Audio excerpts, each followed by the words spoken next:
میری اور اس کی شادی لو میرج تھی، مگر اس کے گھر والوں کو مجھ پر اتنا یقین نہیں تھا کہ میں ان کی بیٹی کو خوش رکھ پاؤں گا یا ہمیشہ یوں ہی چاہتا رہوں گا۔ اس لیے انہوں نے نکاح کے وقت مجھ سے بیٹی کے نام پر گھر، زیور اور کچھ زمین لگوا لی تھی، تاکہ کل کلام کو میں ان کی بیٹی کو چھوڑوں بھی تو ان کی بیٹی کے پاس سر چھپانے کو جگہ ہو اور کما کر کھانے کے لیے کچھ نہ کچھ زمین ہو، کیونکہ تب میرے ذہن میں ان کی بیٹی کو چھوڑنے کا خواب خیال بھی نہیں تھا، تو اس لیے میں نے خوشی خوشی وہ ہر چیز اس کے نام لگا دی۔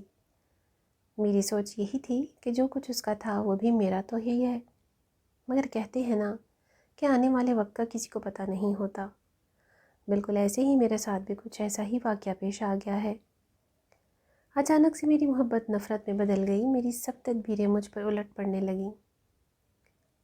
میں نے جو ہر چیز بیوی کے نام لگوا رکھی تھی اس وقت کو پچھتانے لگا۔ اب اگر میں بیوی کو طلاق دیتا تو میرے ہاتھ سے ہر چیز نکل جاتی جو میں نے اپنی بیوی کے نام لگا رکھی تھی، اس لیے مجھے اسے جان چھڑانے کا ایک ہی طریقہ نظر آیا، وہ بھی اس صورت میں کہ میری بیوی کسی نہ کسی طرح سے مر جائے۔ اب میں اپنی بیوی قتل کر کے جیل میں بھی نہیں جانا چاہتا تھا، اور میری یہ بھی خواہش تھی کہ میں کسی نہ کسی طرح اپنی بیوی سے جان چھڑا لوں۔ اس لیے مجھے اور کوئی حل نظر نہیں آیا تو میں نے اس کو تنگ کرنا شروع کر دیا، اس کو مختلف ذرائع سے اتنی اذیت دی کہ وہ تنگ آ کر موت کو گلے لگا لے، لیکن پھر بھی میں اپنی خواہش میں کامیاب نہ ہو سکا۔ میری بیوی کا نام جویریہ شہباز تھا، وہ انتہا کی خوبصورت اور خوبصیرت لڑکی تھی۔ میں اس سے محبت کا دعوے دار تھا، لیکن اس نے کبھی میری طرف شادی سے پہلے نظر اٹھا کر نہیں دیکھا تھا۔ میرا گھرانہ چونکہ معاشی طور پر مضبوط تھا، جب میں نے اپنے گھر والوں کے سامنے اپنی محبت کا اظہار کیا تو انہوں نے مجھے سپورٹ کیا اور میرے رشتے مانگنے کے لیے میری محبوبہ کے گھر چلے گئے۔ جب انہوں نے میری محبوبہ سے میرے متعلق پوچھا تو میری محبوبہ نے کسی قسم کے جذبات کا اظہار نہ کیا اور اپنی رضا کو والدین کی رضا کے سپرد کر دیا۔ اپنے مالی حالات کو دیکھتے ہوئے اور اپنے حسب نسب کے حساب سے مجھے یقین تھا کہ یہ رشتہ مجھے مل جائے گا، لیکن میری حیرت کی انتہا نہ رہی جب مجھے دینے سے انکار کر دیا گیا۔ میں نے والدین کے سامنے رونا شروع کر دیا تو میرے والدین میری ضد کے آگے ہار گئے اور انہوں نے میری محبوبہ کے گھر والوں کو ان کے قریبی رشتہ داروں کے ذریعے پریشرائز کرنا شروع کر دیا، یہاں تک کہ انہوں نے رشتے کے لیے ہاں کروا لی، اور یوں میری محبوبہ رخصت ہو کر میرے گھر آ گئی۔ اپنی طرف سے اس کے والدین نے خوب تسلی کی کہ ان کی بیٹی کو آنے والے وقت میں کسی قسم کی کوئی پریشانی نہ ہو، اور تب اپنی محبوبہ کی محبت میں جو چیز بھی اس کے والدین کہتے گئے میں کرتا گیا۔ اس وقت مجھے اندازہ نہیں تھا کہ آنے والے وقت میں میرا یہ عمل میرے لیے کتنا بڑا پچھتاوا بن جائیں گے۔ ہوا کچھ یوں ہے کہ چند ماہ پہلے میں اور میری بیوی موٹر سائیکل پر کہیں جا رہے تھے، راستے میں ہمارا ایکسیڈنٹ ہوا، اور ایکسیڈنٹ ہونے کی وجہ سے میری بیوی کا ایک بازو ضائع ہو گیا۔ جب وہ ایک بازو سے محروم ہو گئی تو نہ صرف اس کا حسن گہنا گیا بلکہ وہ گھریلو کام کاج کے قابل بھی نہ رہی۔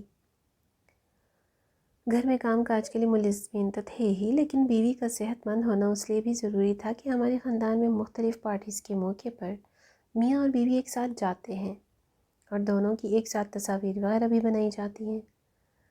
لیکن اب جب میری بیوی ایک بازو سے معذور تھی تو مجھے اس کے ساتھ کھڑے ہوتے ہوئے شرم آتی تھی۔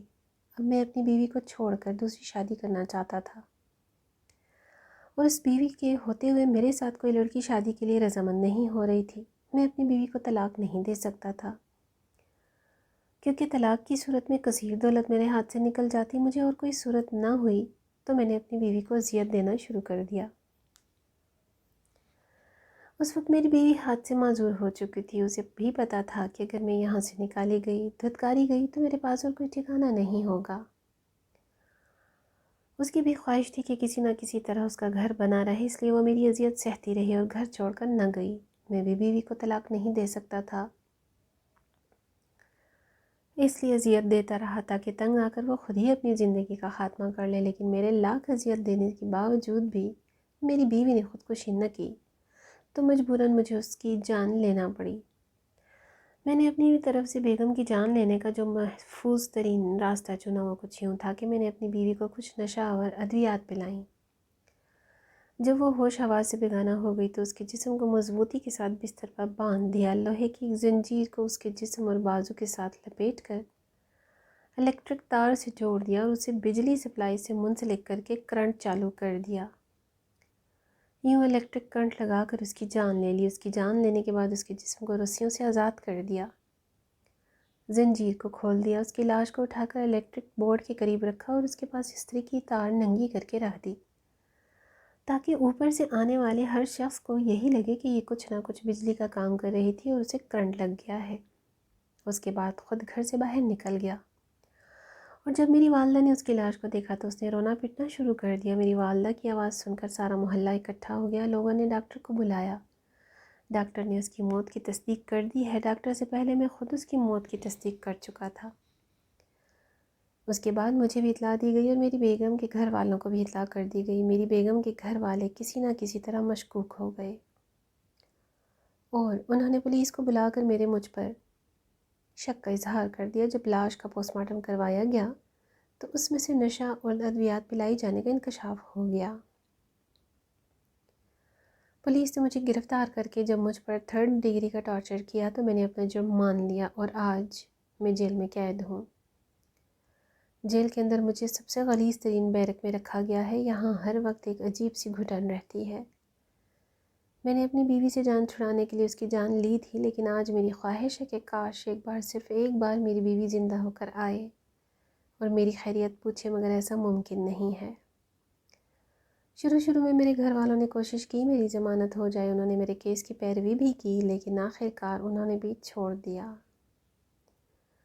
اس وقت میں رب کے رحم کے سہارے پر اپنی سزا پوری کر رہا ہوں، لیکن جب کسی کو اپنا جرم بتاتا ہوں اور ساتھ یہ بتاتا ہوں کہ میں رب کریم کے سہارے پر ہوں، تو لوگ مجھے بتاتے ہیں کہ تم نے رب کی مخلوق پر رحم نہیں کیا تو رب تم پر کیسے رحم کرے گا؟ لوگوں کی یہ بات سن کر میں رو پڑتا ہوں، اور حیرت کی بات یہ ہے کہ میرے آنسوؤں پر بھی کسی کو رحم نہیں آتا، مگر میں آپ سب لوگوں کو یہ نصیحت کرنا چاہتا ہوں کہ جس سے آپ نکاح کرتے ہیں اس سے بنے تعلق کو آپ ساری زندگی نبھانے کا عہد کرتے ہیں، اور زندگی کے کسی موڑ پر کوئی بھی حادثہ پیش آ سکتا ہے۔ آپ یا اس میں سے کسی کو کوئی ایک بیمار ہو سکتا ہے، کوئی ایک معذور ہو سکتا ہے۔ مت بھولیں کہ اللہ کی لاٹھی بے آواز ہے۔